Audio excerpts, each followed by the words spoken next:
টাইমেট big ব্ৰেকিংলৈ স্বাগতম জনাই মই অভিলাষ আৰু লৈ আহিছো এটা গুৰুত্বপূৰ্ণ খবৰ নগাঁৱত লাখ লাখ মুছলমান একত্ৰিত হৈছে নগাঁৱত আয়োজন হ'ব বিশাল ইস্তেমা যাৰ কাৰণে আজি লাইখুটা স্থাপন কৰা হয় আৰু একেলগে হাজাৰ হাজাৰ মুছলমানে নামাজ পঢ়ে ফেব্ৰুৱাৰী মাহত নতুন বৰ্ষৰ ফেব্ৰুৱাৰী মাহত আয়োজন হ'ব বিশাল ইস্তেমা য'ত লাখ লাখ মুছলমানে নামাজ আদায় কৰিব আৰু এই সন্দৰ্ভত লৈ অহাৰ চেষ্টা কৰিছো জনাই আছো ষ্টাৰ সিমেন্ট প্ৰেজেন্ট টাইমেট বিগ ব্ৰেকিং নগাঁৱত বৃহৎ ইস্তেমাৰ বাবে আয়োজন কৰিছে সকলো বৃহৎ ইস্তেমা হ'ব নগাঁৱত মধ্য অসমৰ 10খন জিলাক সামৰি বিশাল ইস্তেমা হ'ব একেলগে লাখ লাখ মুছলমানে পঢ়িব নামাজ একেলগে লাখ লাখ মুছলমানে নামাজ পঢ়িব নগাঁৱৰ ৰাঙলুত মধ্য অসম ভিত্তিত বৃহৎ ইস্তেমাৰ আয়োজন কৰা হৈছে বৃহৎ ইস্তেমাৰ আয়োজন কৰা হৈছে লাখ লাখ মুছলমানৰ কাৰণে ভাল খবৰ 6, 7, 8 ফেব্ৰুৱাৰীত নগাঁৱৰ ৰাঙলুত অনুষ্ঠিত হ'ব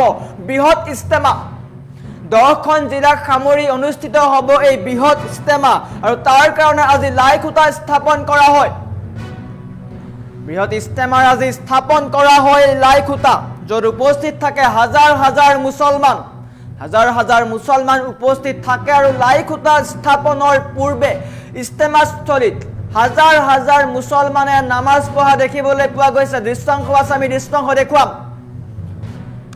এনেকৈ হাজাৰ হাজাৰ মুছলমানে নামাজ পঢ়া দেখিবলৈ পোৱা গৈছে এনেকৈ লাইখুটা স্থাপন কৰে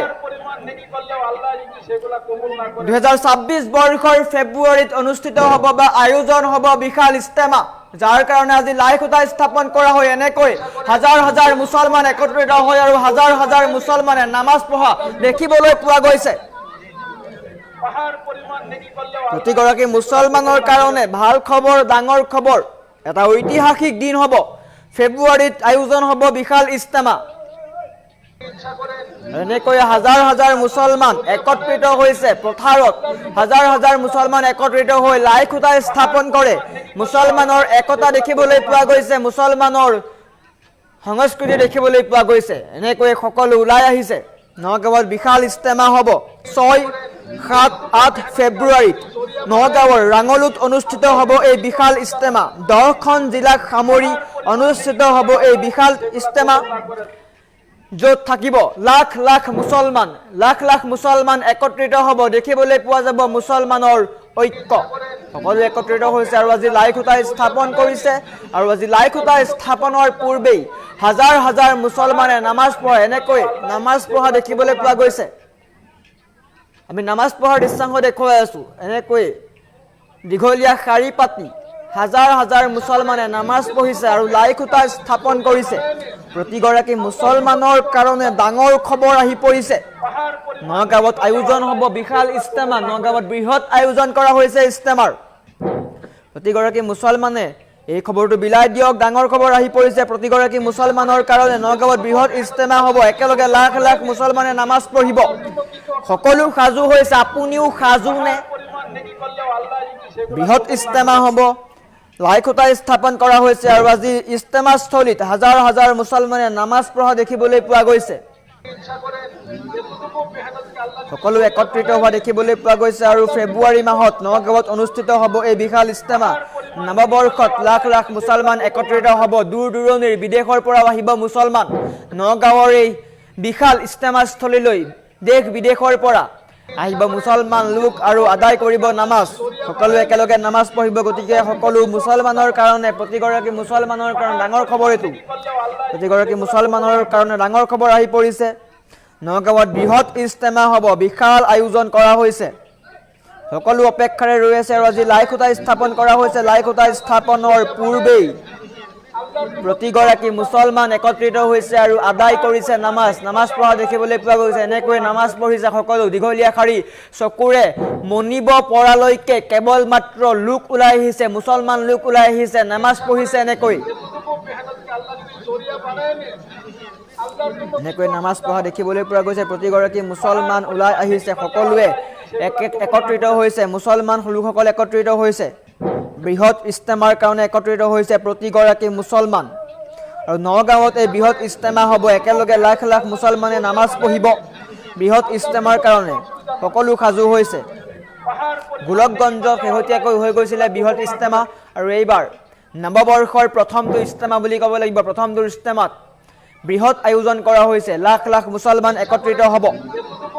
সকলো মুছলমান যাব, দেশ বিদেশৰ পৰা মুছলমান যোৱা দেখিবলৈ পোৱা যাব। আৰু আজি লাই খুঁটা স্থাপন কৰিছে। আৰু আজি লাই খুঁটা স্থাপনৰ পূৰ্বেই হাজাৰ হাজাৰ মুছলমানে দোৱা কৰিছে, নামাজ আদায় কৰিছে।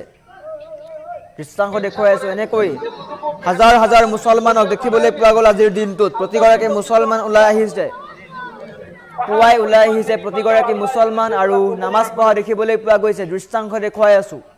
নগাঁৱৰ ৰাঙলুত মধ্য অসম ভিত্তিত বৃহৎ ইস্তেমাৰ আয়োজন কৰা হৈছে। ফেব্ৰুৱাৰীৰ 6, 7, 8 তাৰিখে ইস্তেমা হ'ব। তাৰ কাৰণে প্ৰস্তুতি সম্পন্ন হ'ব শীঘ্ৰেই। আজি লাই খুঁটা স্থাপন কৰা হৈছে। আজিৰে পৰা ক্ষীপ্ৰ গতিৰে কাম আৰম্ভ হ'ব। বৃহৎ ইস্তেমা, বিশাল পথাৰত লাখ লাখ মুছলমান একত্ৰিত হ'ব। প্ৰতিগৰাকী মুছলমান একত্ৰিত হ'ব। আমাৰ ওচৰত ইস্তেমাস্থলীৰ পৰা মন্তব্য আহি পৰিছে। মন্তব্য দেখুৱাই লোৱাৰ চেষ্টা কৰিছোঁ।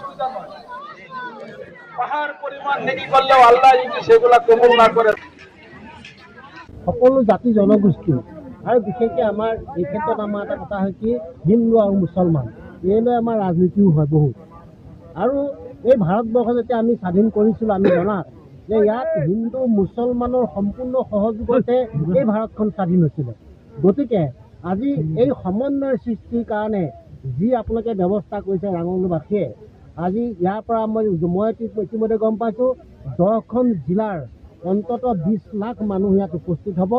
আৰু সেই 20 লাখ মানুহক আপোনালোকে অপ্যায়িত কৰিবৰ কাৰণে আৰু সমন্বয় সৃষ্টি কৰিবৰ কাৰণে যি ব্যৱস্থা হাতত লৈছে, আমি হিন্দুসকলে ইয়াত সহযোগ কৰিছোঁ আৰু আপোনালোক ধন্যবাদ জনাইছোঁ। এই বাৰ্তাৰ জৰিয়তে যাতে অসমে গম পাওক যে ৰাঙলুত এনেকুৱা এটা সমন্বয় সৃষ্টি হৈছে। সেই আদৰ্শই আমাৰ সকলোকে অন্ততঃ আনন্দিত কৰিব আৰু হিন্দু মুছলমানৰ যিটো প্ৰভেদ, যিটো বিষাদাগাৰ কিছুমান কথা কৈ থাকে, সেইবিলাক যাতে অলপ নিৰ্মূল হয়, সেইটো আমি আশা কৰিম। আসসালামু আলাইকুম ৰহমতুল্লাহি ওয়া বাৰাকাতুহু। আজি আমি আমাৰ এই ৰাঙলু অঞ্চলৰ কাৰণে এটা গৌৰৱৰ দিন। যিহেতু আলমী চূড়াৰ তত্ত্বাৱধানত মধ্য অসম ভিত্তিত অৰ্থাৎ মধ্য অসমৰ 10খনমান ডিষ্ট্ৰিক্ট লৈ পেলাই আমাৰ ইয়াত এটা ধৰ্মীয় ইস্তেমাৰ আয়োজন কৰা হৈছে। আপোনালোকে সকলোৱে জানে, অহা ফেব্ৰুৱাৰীৰ 6, 7, 8 ফেব্ৰুৱাৰী তাৰিখে আমাৰ ইস্তেমা অনুষ্ঠিত হ'ব আৰু তাৰ প্ৰস্তুতি আজিৰ পৰা আৰম্ভ হৈছে। আজি 25 ডিচেম্বৰ আৰু এই 25 ডিচেম্বৰৰ যিটো মূল খুঁটা, আমাৰ ইস্তেমাৰ মূল খুঁটা, পেণ্ডেলৰ যি মূল লাই খুঁটা, সেই লাই খুঁটাটো স্থাপন কৰা হৈছে। আজিৰ পৰা কণ্টিনিউ আমাৰ ইয়াত কাম চলিব আৰু এই ইস্তেমাৰ জৰিয়তে আমি অসম তথা ভাৰতবৰ্ষত শান্তিৰ বাৰ্তা প্ৰেৰণ কৰিব বিচাৰিছোঁ। জাতি ধৰ্ম বৰ্ণ নিৰ্বিশেষে আমি এটাই বিচাৰোঁ যে আমি আমাৰ শান্তি কঢ়িয়াই আনিব লাগে। আমি যিটো মানৱীয় দৃষ্টিৰে আমি মানুহক চাব লাগে। আৰু ইছলামতেতো আছে যে আমি নিস্বাৰ্থভাৱে মানুহক পূজা কৰিব লাগে, অৰ্থাৎ সেৱা কৰিব লাগে। আমি মানুহক সেৱা কৰাটো আমি বিচাৰোঁ। গতিকে হজৰত মুহাম্মদ সাল্লাল্লাহু আলাইহি সাল্লামো তেখেত অতিথিপৰায়ণ আছিলে।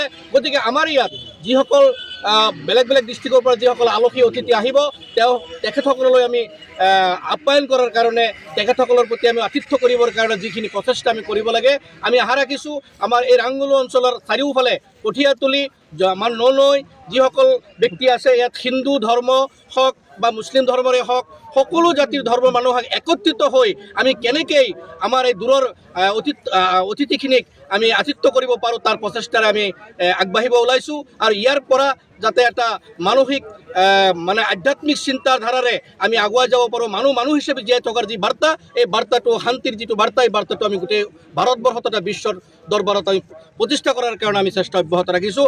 আজি ৰাঙলুত 10টা ডিষ্ট্ৰিক্টৰ পৰা যি ইস্তেমা 6, 7, 8 তাৰিখে ফেব্ৰুৱাৰী মাহৰ 2026 চনত অনুষ্ঠিত হ'ব, তাৰ আজি 25 তাৰিখ ডিচেম্বৰৰ আজি আমাৰ এই মূল পেণ্ডেলৰ যি খুঁটা ইতিমধ্যে লাই খুঁটা ইতিমধ্যে স্থাপন কৰা হৈছে।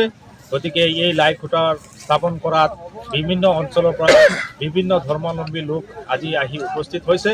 গতিকে ইয়াৰে পৰা এটা বাৰ্তা গৈছে যে আমি ৰাঙলুবাসী ৰাইজ তথা ওচৰ চুবুৰীয়া যিসকল বিভিন্ন ধৰ্মাৱলম্বী লোক আছে, তেওঁলোকে একত্ৰিতভাৱে এই ইস্তেমাৰ কাম সুচাৰুৰূপে চলাই নিব। আৰু ময়ো পৰিচালনা কমিটিৰ সম্পাদক হিচাপে মই আশা কৰিছোঁ যে আমি 6, 7, 8 তাৰিখে এই ইস্তেমাৰ যাতে বিভিন্ন ডিষ্ট্ৰিক্টৰ পৰা অহা লোকসকলক আমি যদি ভালদৰে তেওঁলোকক আলোকপান কৰিব পাৰোঁ। কাৰণ আমি হৈছোঁ মানে মানুহক মানে সেৱা কৰাটো আমি খুব ভাল পাওঁ। আমাৰ এটা মানে সৰ্বধৰ্মীয় আমাৰ এটা মানে কল্পনা। গতিকে তাৰ প্ৰতি লক্ষ্য ৰাখি আজি আমি ইয়াত বিভিন্ন ধৰ্মৰ লোকসকল, বয়োজ্যেষ্ঠসকল ইয়াত উপস্থিত আছে। সকলোৱে আহি উপস্থিত হৈছে আৰু মই আশা কৰিছোঁ আগন্তুক দিনত আমাক যাতে এনেকৈ সহায় কৰি এই কাৰ্য কৰাত সহায় কৰে।